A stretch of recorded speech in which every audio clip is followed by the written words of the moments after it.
Hi, I'm Mel, And I'm Janelle. and this is the Murder Mamas. The Murder Mamas. Welcome. Welcome. I'm glad you could get that greeting out.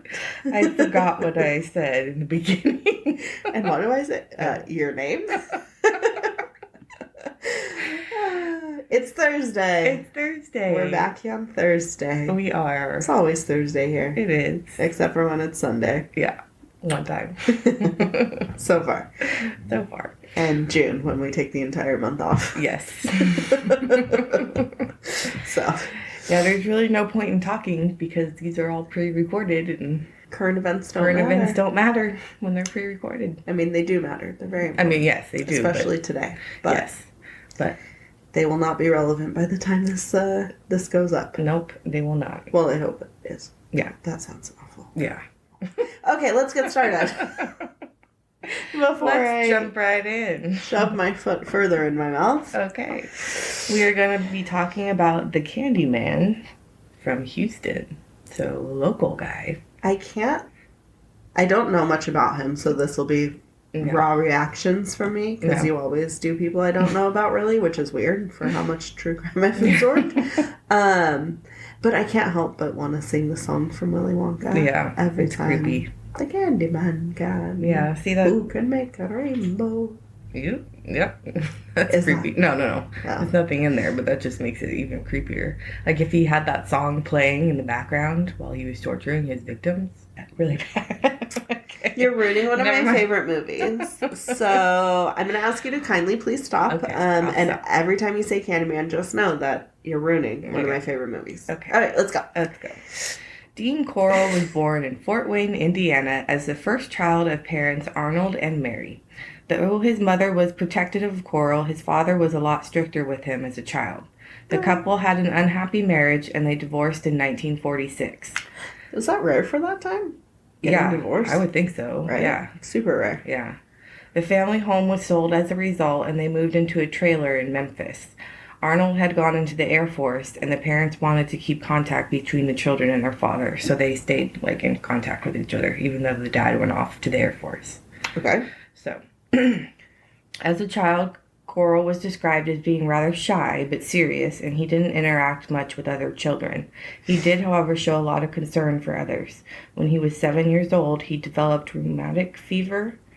Rheumatic? Is that how we say that? This wasn't diagnosed until he was 11, however, after doctors determined he had a heart murmur. It didn't affect him dramatically, but it meant he was unable to participate in sports at school. So that was kind of sad. So sports in the 60s or the 50s, 60s, like football and all that was big. Big? Yeah. So he had this disease for 4 years before anyone knew? Before anyone knew. And then they found a heart murmur on top of that. So Preston was born with a heart murmur. Was he? Yeah, but he grew out of his. So none of my kids had that. Yeah.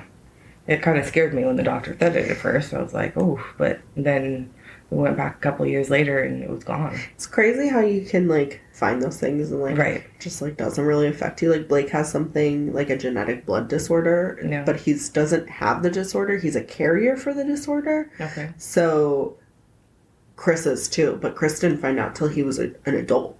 Wow. And we found out when Blake was young because his hemoglobin, when they did a heel prick, not when he was a baby, but when he was 2 or 3,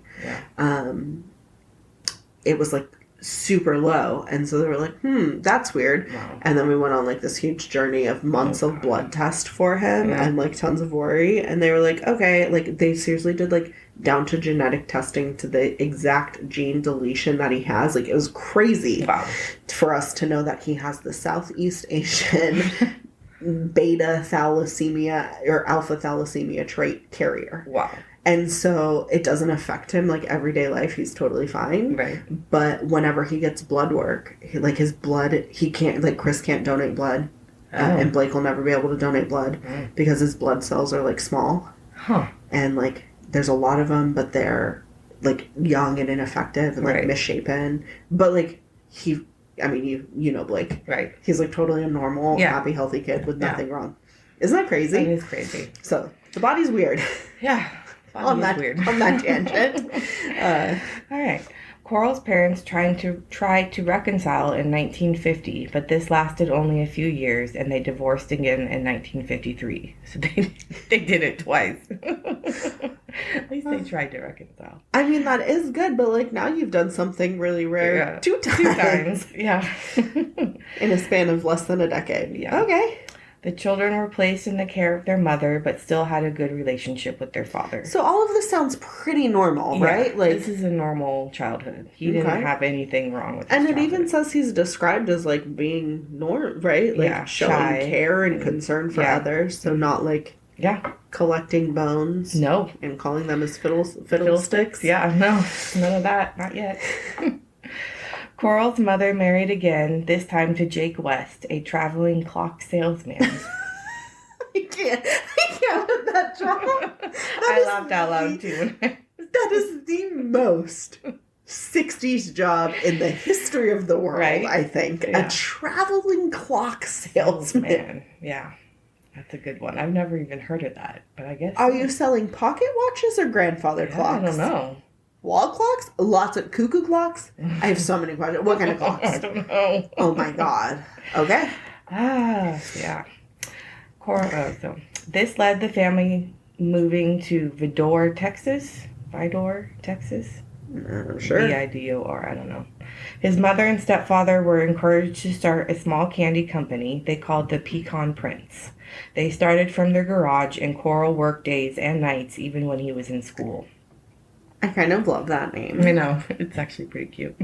And especially because, like, that's the thing here. Like, Texas pecans. Yeah. You know? Yeah. Mm-hmm. Do you call them pecans? Pecan. Oh, because I say pecan. Pecan? Pecan. I don't know. Pecan, I think. Pecan pie. Pecan pie? Pecan pie. I say... I don't know which one I say now. It's a good pie, though. Yeah. I do like a nice pie. Anyways. Corll's mother divorced West in 1963 and opened a new candy business, which she named Corll Candy Company. Her eldest son was appointed vice president of the new family firm, with his younger brother Stanley being appointed secretary-treasurer. That same year, one of the teenage male employees of Corll Candy Company complained to Corll's mother that her son had made sexual advances towards him. In response, she fired the teenager. So she did not believe him. So this woman has had 3 divorces in 20 years. Yeah. Yes. I mean, once to the same person. Yeah. Twice. Okay. Corll was drafted into the United States Army on August 10th, 1964, and assigned to Fort Polk, Louisiana for basic training. Yeah. He was later assigned to Fort Benning, Georgia to train as a radio repairman before his permanent assignment to Fort Hood, Texas. According to official military records, Corll's period of service in the Army was unblemished. Corll, however, reported hated the military service, and he applied for hardship discharged on the grounds that he was needed in his family's business. The Army granted his request, and he was given an honorable discharge on June 11th, 1965, after 10 months of service. Okay. Yeah. Reportedly, Corll divulged to some of his close acquaintances after his release from the Army that it was during his period of service that he had first realized that he was homosexual, and he had experienced his first homosexual encounters. Other acquaintances noted subtle changes in Corll's mannerisms when in the company of teenage males after he had completed his service and returned to Houston, which led them to believe he may have been homosexual. So, okay. And so was the candy factory here? The candy factory is in Houston. The Corll. Can we go there? The Corll. I don't know. She doesn't own him, and they don't. Well, no, I'm sure, but is the building still there? I don't know. Did anything happen at that building? I don't know. No, nothing with him. Following his honorable discharge from the Army, Corll returned to Houston Heights and resumed the position he had as vice president of Corll Candy Company. Corll's former stepfather had retained ownership of the family's former candy business, the Pecan Prince, following his mother's divorce in 1963. Competition between the two firms was fierce. As had been the case in his teenage years, Corll increased the number of hours he devoted to the candy business to satisfy an increasing public demand for his family's product. In 1965, Corll Candy Company relocated to 22nd Street, directly across the street from Helms Elementary School. Corll was known to give free candy to the local children, in particular teenage boys. As a result of this behavior, he earned himself the nicknames the Candyman and the Pied Piper. The company employed a small workforce, and he was seen to behave tastefully towards several teenage male employees. Corll is... couldn't get that word out. You couldn't read flirtatiously? I couldn't get it out. You could read it, but just the word was not coming out of my mouth. flirtatiously. Okay, so that's gross. And look, the address is right there. Yeah. We could go there. Well, is it still there? No? Did you see if the building is still there? Maybe. 505 West 22nd Street. It's in West Houston. That sounds like a lot of work. If anyone wants to know how I evaluate doing things, that's about it. Corll is known to have installed a pool table at the rear of the candy factory where employees and local youth would congregate. So he liked to have the teenage boys hang out with him. In 1967, Corll befriended 12-year-old David Owen Brooks, then a 6th grade student and one of the many children to whom he gave free candy. Brooks initially became one of Corll's many youthful close companions, regularly socializing with Corll and various teenage boys who congregated at the rear of the candy factory. He also joined Corll on the regular trips he took to South Texas beaches in the company of various youths, and later commented that Corll was the first adult male who did not mock his appearance. Whatever, Okay. I know. I guess he was like a little dorky kid with big glasses and got made fun of a lot, so. But, like... I know. A man. Hanging out with a man. But, like, did his parents, like... Yeah, I don't know. This was the 60s. Who knows? But, like, parents weren't like, yo, grown adult man, why are you, I don't know. friends with my 12-year-old and taking him to Didn't care. presumably Galveston, which is Yeah. Galveston. Yep. Whenever Brooks told Corll he needed cash, Corll gave him money, and the youth began to view Corll as a father figure. Maybe his parents weren't very involved. Okay. Upon Corll's urging, a sexual relationship gradually developed between the two.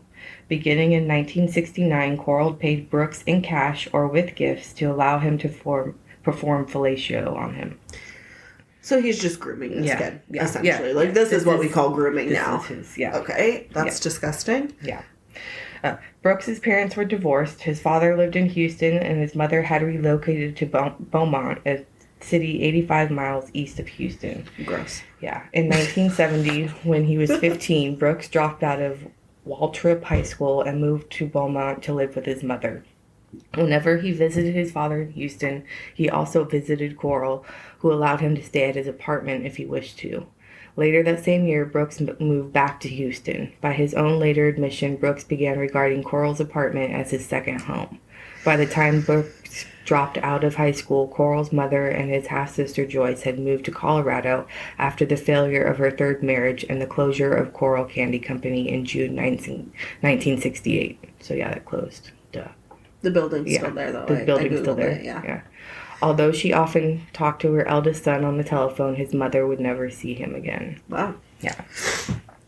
Following the closure of the candy company, Corll took a job as an electrician at Houston Lighting and Power Company, where he tested electrical relay systems. And don't people need to go to school to be like qualified for these things, or is that like not a thing back then? It should have been. I feel like a lot of people we talk about is like they just got out of the military and went into this job where like I think that's what happened in the 50s and 60s. But like I'm pretty sure now if I was like I just want to be an electrician, they'd be like no, you need to be like certified. Like but I could just learn. Yeah, you could, but no, you'd have to have you have to go. Such a different day and age. It is. You have to have certificates. Between 1970 and 1973, Corll is known to have killed a minimum of 28 victims. All of his What the fuck? Yeah. In 3 years? In 3 years. And we don't know if there were more because he got shot dead. So the fuck? The fuck? He did. Could be more. I mean, it's good that he's dead, but like... Yeah. The fuck? It's a lot. All of his victims were males, aged 13 to 20, the majority of whom were in their mid-teens. Most victims were abducted from Houston Heights, which was then a low-income neighborhood northwest of downtown Houston. With most abductions, he was assisted by one or both of his teenage accomplices, What? David Owen Brooks and Elmer Wayne Henley. I hate the name Elmer. Elmer. Also, I feel like we've done a lot of cases with the last name starting with H, and they're just like awful people. Yeah. Cindy Hindi, Mm-hmm. Myra Henley, Mm-hmm. and now this guy. And this guy, Henley. Henley. Ugh. Several victims were friends of one or both of Corll's accomplices. Other individuals with whom Corll had himself become acquainted to prior to their abduction and murder, and two other victims, Billy Blouch and Gregory Malley Winkle, were former employees of Corll Candy Company. So he's killing people close to him. Yeah. I was going to say, like, it Close to said... his accomplices. Yeah, like... Mm-hmm. Elmer, how come your friends keep dying? Yeah. Not I sure. don't know. David, how come your friends keep dying? I don't know. Like, Yeah. probably not this weird fucking dude. For sure not this weird Sure. fucking Candyman guy. For sure. Corll's victims were usually lured into either one of two vehicles he owned: a Ford Econoline van and a Plymouth GTX, or a '69 Chevrolet Corvette. He is known to have purchased for Brooks in early 1971. Oh, nice. Yes. Brooks. This enticement was typically an offer of a party or a lift, and the victim would be driven to Corll's house. At Corll's residence, the youth would be pilled with alcohol or other drugs until they passed out, tricked into donning handcuffs, or simply grabbed by force. They were then stripped naked and tied to either Corll's bed or usually a plywood torture board with which was regularly hung on a wall. Oh my god. Yes. Once captured, the victims would be sexually assaulted, beaten, tortured, and sometimes after several days killed by strangulation or shooting with a .22 caliber pistol. Their bodies were then tied in plastic sheeting and buried in one of four places: a rented boat shed, a beach on the Bolivar Peninsula, a woodland near Lake Sam Rayburn, or a beach in Jefferson County. So those were his four spots that he buried his bodies. In several instances, Corll forced his victims to either phone or write their parents with explanations for their absences in an effort to allay the parents' fears for their son's safety. He is also known to have retained keepsakes, usually keys from his victims. That's weird. I don't know why you want to keep a key. Yeah, like that That's seems not like the like most impersonal thing. Yeah, I was just you going to say could it's keep. not a personal thing at all. A Like, key. Yeah. I would never want someone's keys. I don't know. That's weird. That is really strange. I mean, But someone's home. oh, Every time. Ladybird. Ladybird, ladybird, ladybird. She's gonna let y'all know. Yeah. Don't come over my house. Corll killed his first known victim, an 18-year-old. During the years in which he abducted and murdered his victims, Corll often changed addresses. However, until he moved to Pasadena in the spring of 1973, he always lived in or close to Houston Heights. I fucking hate hearing names of cities I know. That we know, that we live near. I know. That I was just in Pasadena No. recently. Yeah. I know. I don't like that. No. Or driving through the heights. Yeah. I don't like that. No. Corll. Chris works by the heights. Oh, really? Yeah, like in York. Yeah. Little York. Yeah. York's off the road. Anyways. Corll killed his first known victim, an 18-year-old college freshman named Jeffrey Conan, on September 25th, 1970. Conan vanished while hitchhiking with another student from the University of Texas to his parents' home in Houston. He was dropped off alone at the corner of Westheimer Road and South Voss, near the uptown area of Houston. Corll likely offered Conan a lift to his home, which Conan eventually accepted. At the time of Conan's disappearance, Corll lived in an apartment on Yorktown Street near the intersection with Westheimer Road. Westheimer Road. Seriously, this is literally the area where Chris works. Really? Yeah. We just went out to...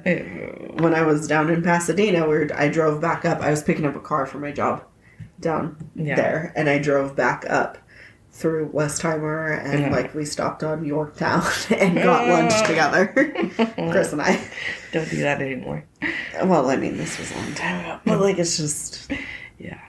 Brooks led police to Conan's body on August 10th, 1973. The body was buried at High Island Beach. Forensic scientists subsequently deduced that the youth had died of asphyxiation caused by manual strangulation and a cloth gag that had been placed in his mouth.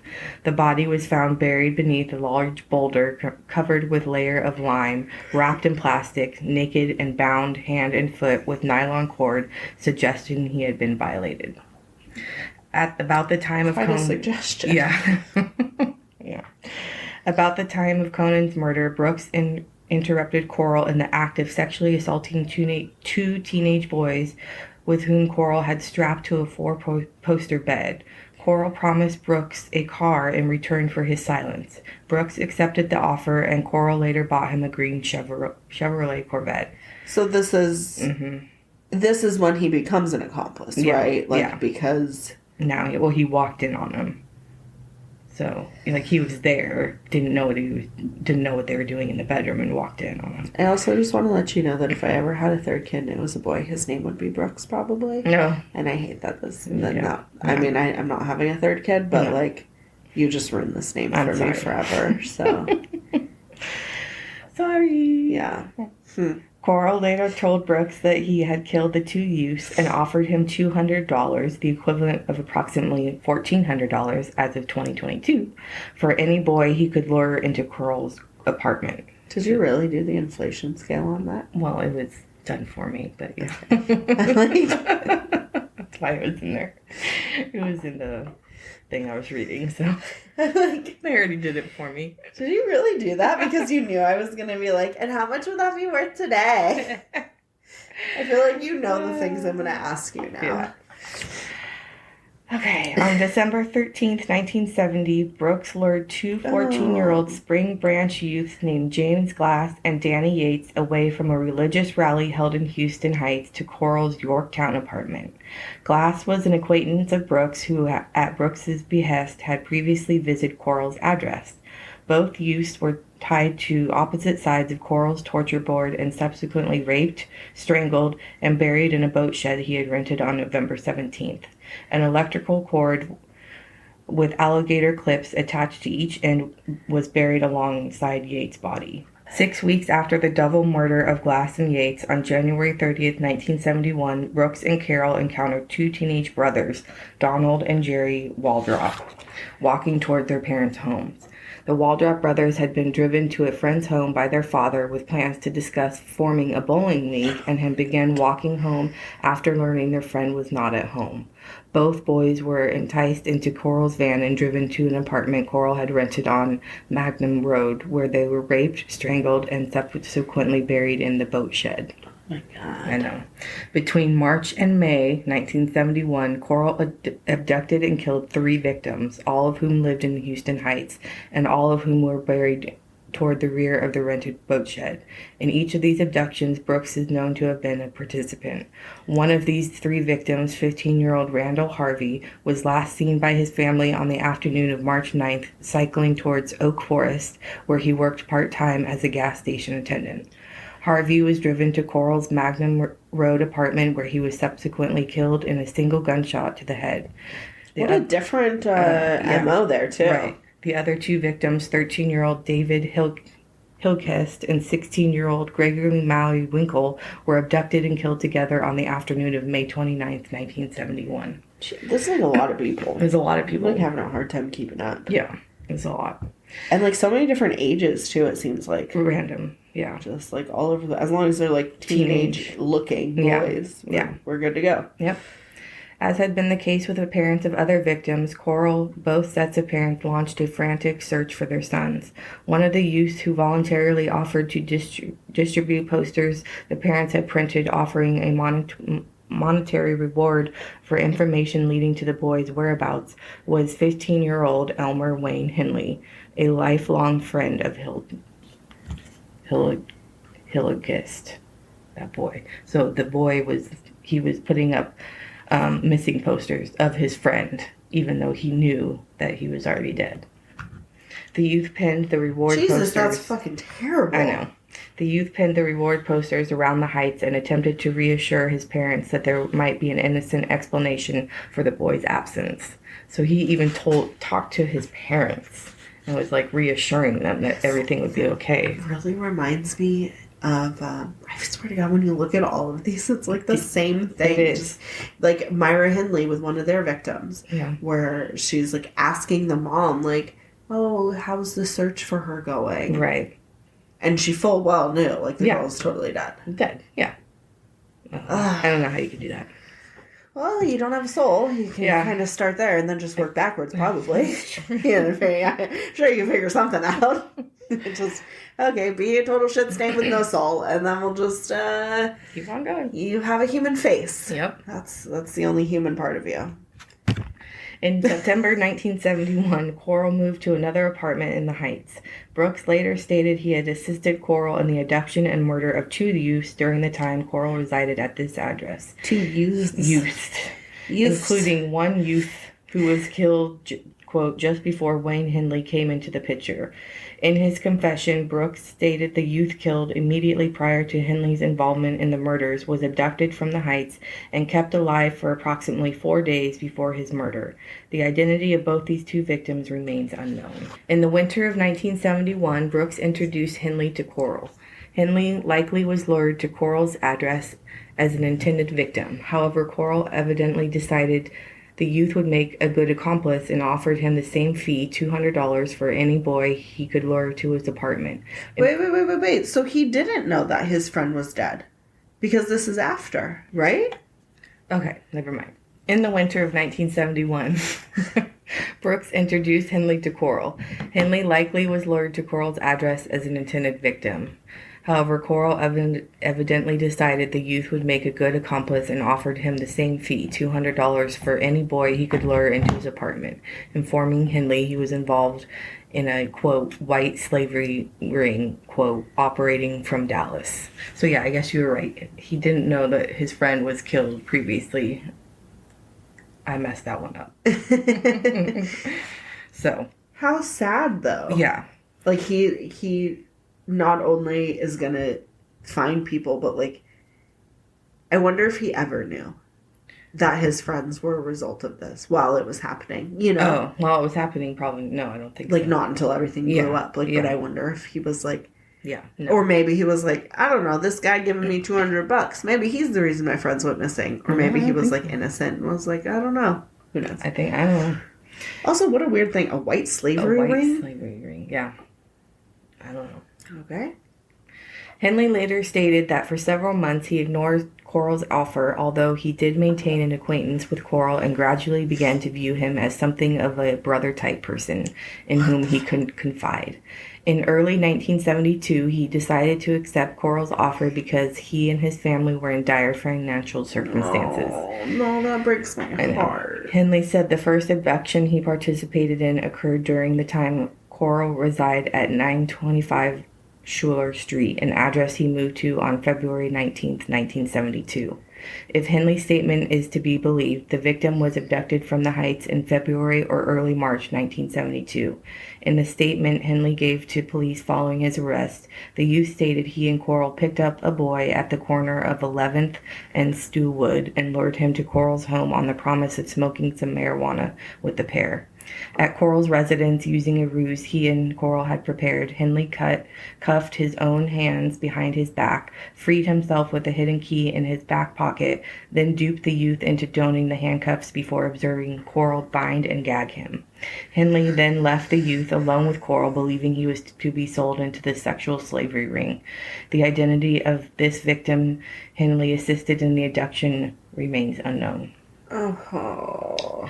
Yeah, I know. It's really sad. So he didn't necessarily know that, like, he was just leading lambs to slaughter. I mean, he did, like, in a way, but he thought that it was like a human trafficking situation. Right. Not that he was just literally bringing people for this to be sick fuck to be tortured and raped and murdered. Yeah. Okay. Yeah. I mean, either way, it's not horrible. Great, but 1 month later, on March 24th, 1972. That's my dad's birthday. Really? I feel like you say this every episode, Dad. Henley, fuck, Brooks, man? and Corll encountered an 18-year-old acquaintance of Henley's named Frank Aguirre, leaving a restaurant on Yale Street where the youth worked. Henley called Aguirre over to Corll's van and invited the youth to drink a beer and smoke marijuana with the trio at Corll's apartment. Aguirre agreed to and followed the trio to Corll's home in his Rambler. Inside, What's a Rambler? It's Is it like a little truck? Chevy Rambler. What? Chevy Rambler? I don't know. I have no just idea making what that is. up. It sounds like a dude. Chevy. I don't know. Inside Corll's house, what is his name? Aguirre smoked marijuana with the trio before picking up a pair of handcuffs Corll had left on his table. In response, Corll pounced on Aguirre, pushed him onto the table, and cuffed his hands behind his back. Oh no, so it's not a truck. I don't know what that is. It's supposed to be like a little compact car. Yeah. So it's not a Chevy. Maybe. AMC? Rambler? Whatever that is. Okay. American. Piece of shit. Henley later claimed that he had not known of Corll's true intentions towards Aguirre, oh my God, when he had persuaded his friend to accompany him to Corll's home. In a 2010 interview, he claimed to have attempted to persuade Corll not to assault and kill Aguirre once Corll and Brooks had bound and gagged the youth. However, Corll refused, informing Henley that he had raped, tortured, and killed the previous victim he had assisted in abducting and that he intended to do the same with Aguirre. Henley subsequently assisted Corll and Brooks in Aguirre's burial at High Island Beach. Oh. You are held together with a string tonight, and your I'm ability, actually, fine. I know, but your ability to get these words out is it's pretty bad. Pretty bad. It is pretty bad. Aguirre. I don't know why I can't say that. Burial. That's a hard word. Aguirre's burial. But it should. Burial. Reading it, it doesn't read like burial. It doesn't. It's burial. Not my fault. Same thing with Lord. I have a hard time with Lord. Like lured the victim. Lord. Like a fishing lure. Lord. You know? Yeah. But I don't know. I struggle. Whenever I read that one, I'm like, Lord. And I'm like, wow, I sound dumb. Yeah. I'm not. No. But just sometimes words are hard. Words are hard for me. I've been up for a long time, so give us some grace. Words are hard. So, all that to say that Henley didn't know. Yeah. Initially, until this guy. Yeah. And that's when Candyman was like, this is what I'm doing, and this is what I'm going to keep doing. And this is what I'm going to give you. Yeah, and so sort of like going forward, if he continues to be an accomplice, now he knows truly what the $200 is for. Mm-hmm. Okay. Yep. So now we get to see what sort of character this man has, and I'm assuming it's not good. Despite their revelations that Corll was, in reality, killing the boys he and Brooks had assisted in abducting, Henley nonetheless became an active participant in the abductions and murders. Well, there we go. 1 month later, on April 20th, he assisted Corll and Brooks in the abduction of another youth, a 17-year-old named Mark Scott. Scott, who was well known to both Henley and Brooks, was grabbed by force and fought furiously against attempts by Corll to restrain him, even attempting to stab his attackers with a knife. Good job. Yeah. However, Scott saw Henley pointing a pistol toward him, and according to Brooks, Scott just gave up. Oh. Scott was tied to the torture board and stuffed in the same fate as Aguirre. Rape, torture... Suffered the same fate. What did I say? Stuffed. Suffered the same fate as Aguirre. Rape, torture, strangulation, and burial at High Island Beach. Holy shit. This is really hard. When you read it in your mind, I guess I need to practice reading it out loud instead of just in my mind. Because I'm not doing well. I think you need to maybe change the font. Maybe that'll help. Maybe that will help. I find that helps when I change the size and the fonts. Yeah. I'm like, this makes it easier for my brain. Except for sometimes my contacts get cloudy and I'm like, I don't know what words I'm saying right now. Mm-hmm. So you can use that as an excuse right now. I can, yeah. If you want to. My contacts are cloudy. I don't believe you. But, okay. Brooks stated Henley was especially sadistic in his participation in the murders committed at Schuler Street. Before Corll vacated the address on June 26, Henley assisted Corll and Brooks in the abduction and murder of 2 youths named Billy Blouch and Johnny Delhomme. In Brooks's confession, he stated that both youths were tied to Corll's bed, and after their torture and rape, Henley manually strangled Blouch, then shouted, "Hey, Johnny," and shot Delhomme in the forehead, with the bullet exiting through the youth's ear. Delhomme then pleaded with Henley, "Wayne, please don't," before he was strangled. Oh my God, called him by name. I know. Both youths were buried at High Island Beach. Oh my God. During the time Corll resided at Schuler Street, the trio lured a 19-year-old named William Riddinger to the house. Riddinger was tied to the plywood board, tortured, and abused by Corll.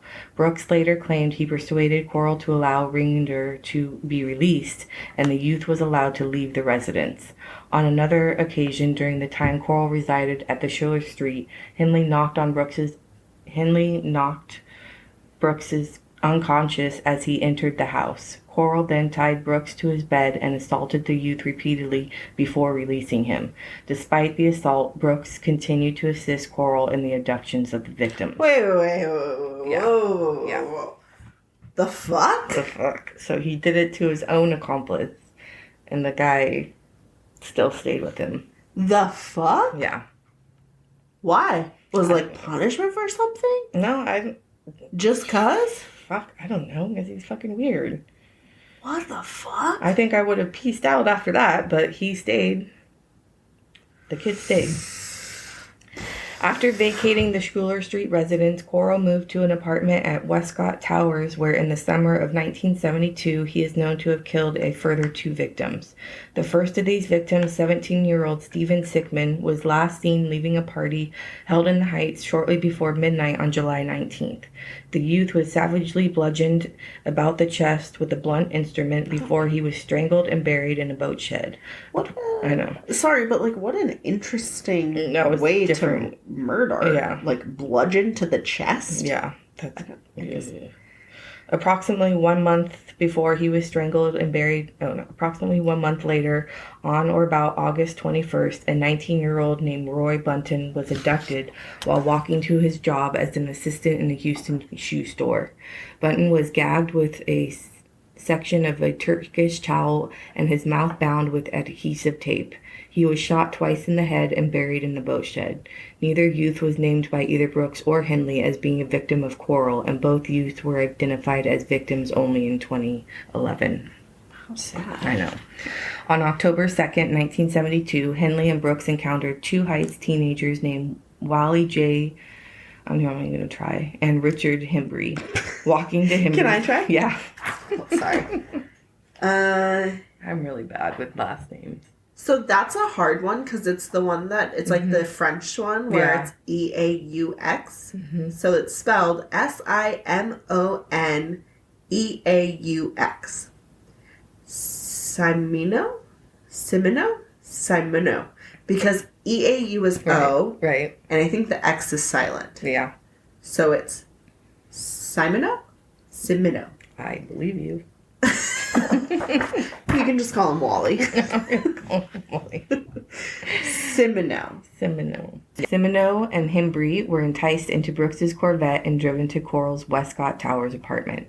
That evening, Simono is known to have phoned his mother's home and to have shouted the word "Mama" into the receiver before the connection was terminated. Fuck that. I know.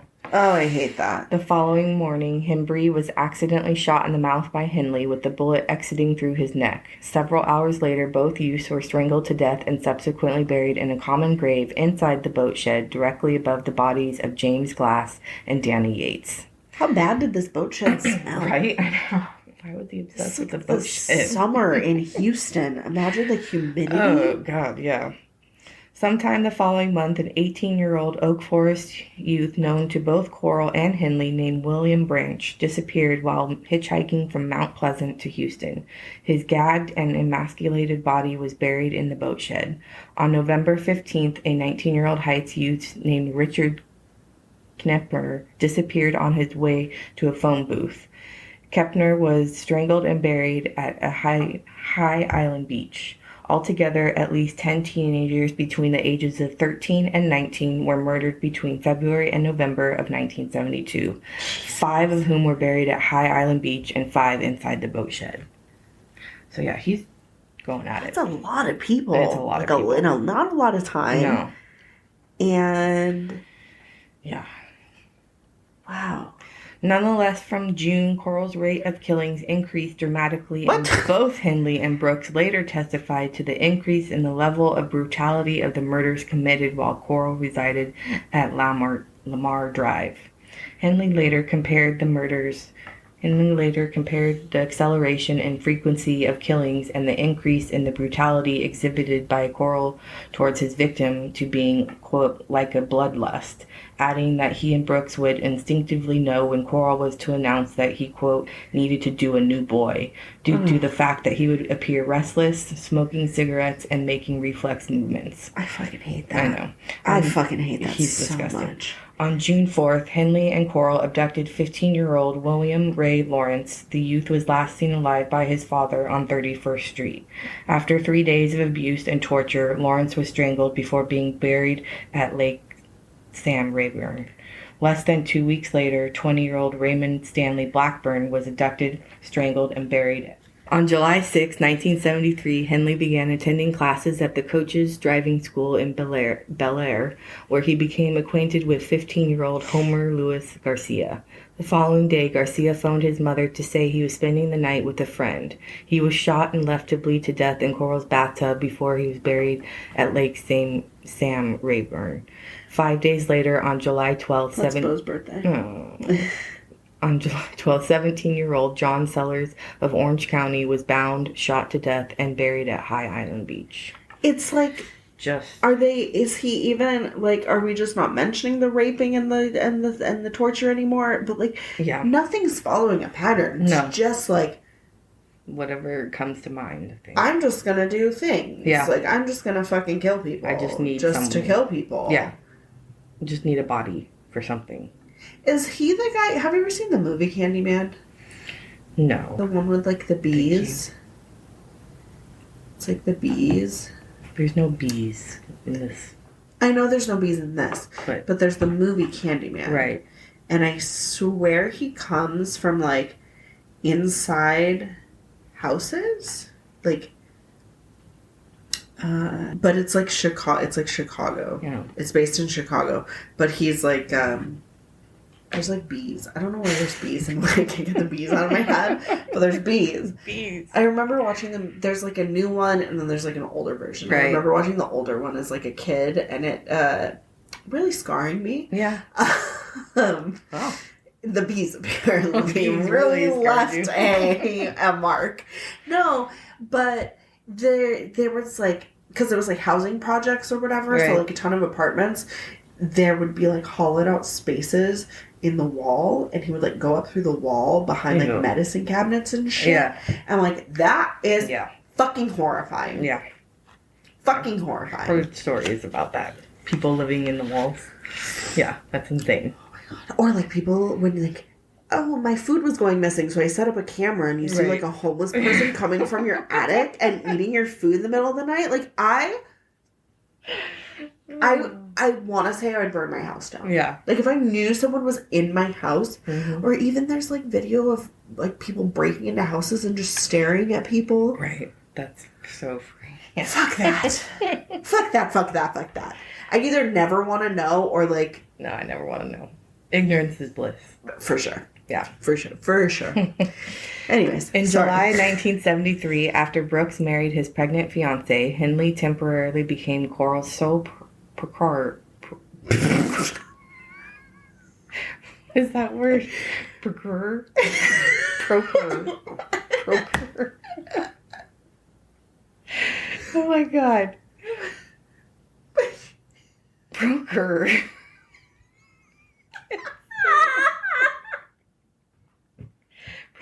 Procure. I'm gonna pee. Procure. Sole Sole procure.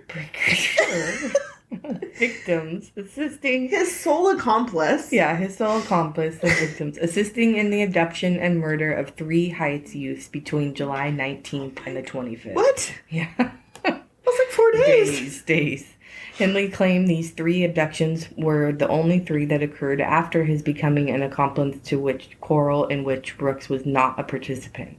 One of the 3 victims, 15-year-old Michael Blouch, brother of previous victim Billy Blouch, was last seen by his family on July 19th on his way to get a haircut. They lost 2 kids to this motherfucker? Yep. That reminds me of Dahmer. I swear to God. Same with the brothers. They got 2 brothers earlier. I know, but at like separate times. Remember Dahmer? Yeah. When he like first like molested the kid and he got away, and then he ends up killing his brother later? Yeah. Yeah. Ugh. I don't know how they do that. Yep. He was strangled and buried at Lake Sam Rayburn. I don't know. That's so hard to say. The other 2 victims, Charles Cobble and Marty Ray Jones, were abducted together on the afternoon of July 25th. Henley himself later buried both youths' bodies in the boat shed. On August 3rd, 1973, Corll killed his last victim, a 13-year-old boy from South Houston named James Stanton Dramala. Dramala was abducted by Brooks and Corll while riding his bike in Pasadena and driven to Lamar Drive upon the pretense of collecting empty glass bottles to resell. At Corll's home, Dramala was tied to Corll's torture board, raped, tortured, and strangled with a cord before being buried in the boat shed. Brooks later described Dramala as a small blonde boy for whom he had bought a pizza and whose company he had spent 45 minutes before the youth was Yeah. But you said that was the last one, right? Yes. Okay. So, on the evening of August 7th, 1973, Henley, aged 17, invited a 19-year-old named Timothy Cordell Curley to attend a party at Corll's Pasadena residence. I don't know why you just said Henley's age, and for some reason I thought he was so much older. No, he's young. He's a baby. He's a baby. Yeah. Poor baby. Like, I know he's doing terrible things, but like... Yeah. Curley, a casual acquaintance of Corll's who was intended to be his next victim, accepted the offer. Brooks was not present at the time. The 2 youths arrived at Corll's house where they sniffed paint fumes. Like, what are you doing? Why does one do that? I wasn't expecting you to say sniffed paint fumes. Like, yeah. Okay, let's have fun. Yeah. You know, it reminds me of Whippets. Yeah, I used to do whippets. Did you? Yeah, they're not that great. I remember one time I went to a party. There's like a random house party in like college, like early college, late high school maybe. Someone was like, "You want to do a whippet?" Yeah. No. I feel like that's what like 45-year-olds who can't buy weed do. Like, what? No. I don't know. I've done it, but it just is like wah, wah, wah, wah, wah, wah, wah, wah in your head. It's not like anything. Yeah, like... I don't know why you would want to do it. Not super interested in that. It's not. Yeah. I don't know. And then I remember there was an episode of Intervention. Did you ever watch Intervention? No. Oh, I was like obsessed with Intervention. I go through phases, in case you haven't noticed, where I get like fixated on one show. Right now it's MasterChef. I finished Drag Race. But some girl on Intervention, she would huff the stuff you use to spray your keyboard.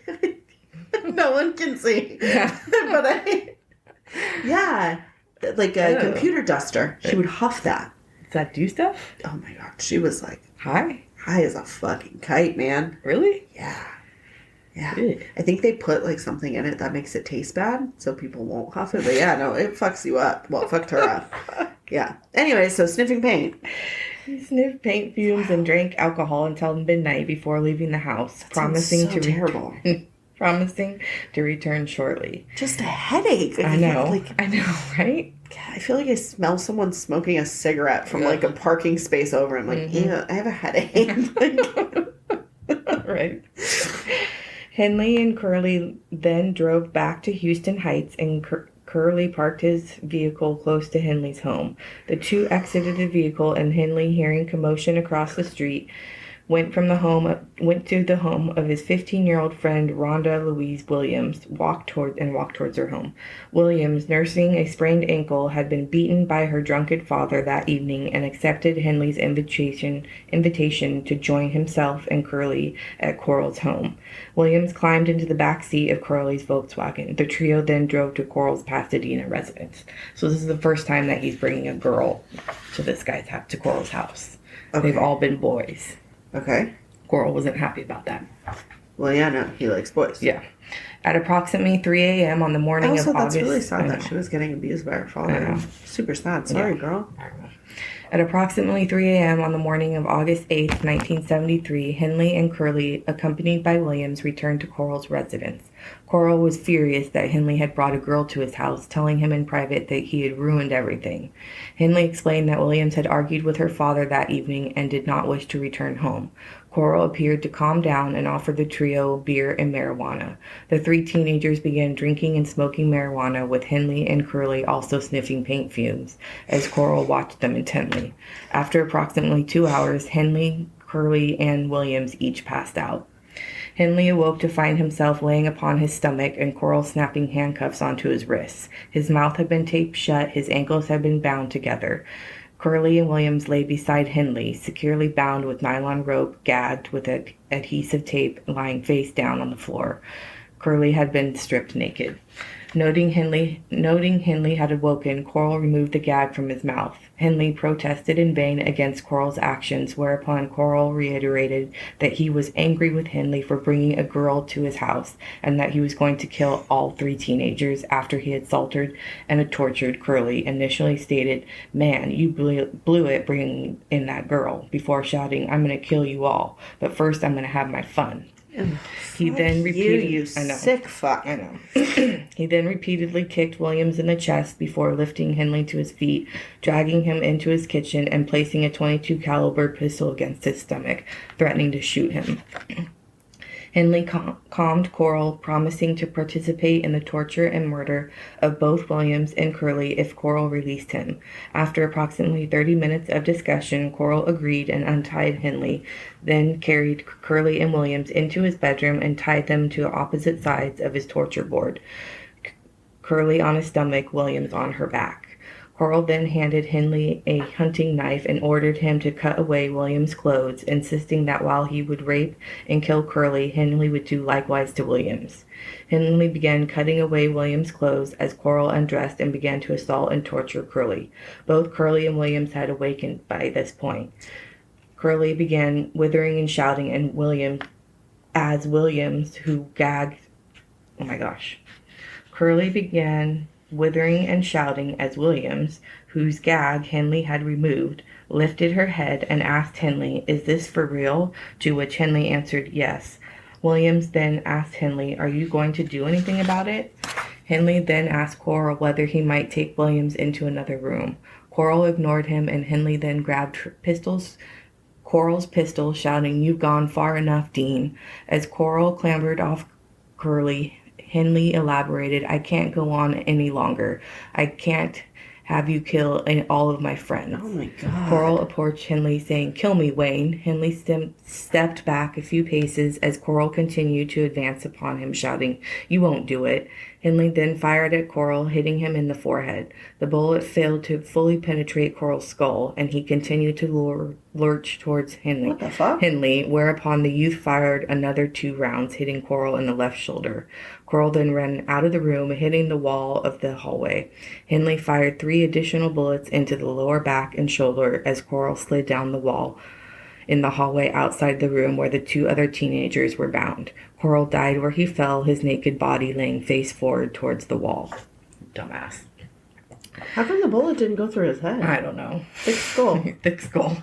Jesus. After he shot Corll, Henry released Curley and Williams from the torture board, and all three teenagers dressed and discussed what actions to take. Henley suggested to Curley and Williams that they should simply leave, to which Curley replied, "No, we should call the police." Henley agreed and looked up the number for the Pasadena department in Corll's telephone directory. Quick question. What was I'm having a hard time visualizing the torture board. Yeah. Do you know what it, can you describe it? It's a board. And